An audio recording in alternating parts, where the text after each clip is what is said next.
Matagumpay na naaresto ng mga otoridad ang isang top 5 most wanted person ng Central Visayas na may kasong murder matapos ang isinagawang operasyon sa sitio Ermita Proper, Barangay Ermita, Cebu City noong Mayo 29 ng taong kasalukuyan. Kinilala ni Police Captain Vincent P. Bontilao, Station Commander ng Police Station 5 CCPO, ang sospek na si alias Daryl, 27 anyos, na residente ng naturang lugar.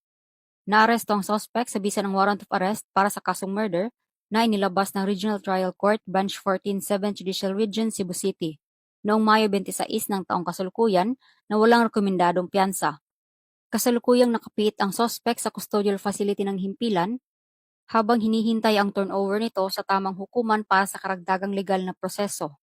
Ipinapakita ng matagumpay na operasyon ang patuloy na dedikasyon ng Cebu City Police Office sa pagtugis at pag-aresto sa mga wanted persons, lalo na sa mga sangkot sa mabibigat na krimen bilang bahagi ng kanilang layunin na mapanatili ang kaligtasan at kapayapaan ng publiko, alinsunod sa ilalim ng bagong PNP para sa bagong Pilipinas, serbisyong mabilis, tapat at nararamdaman.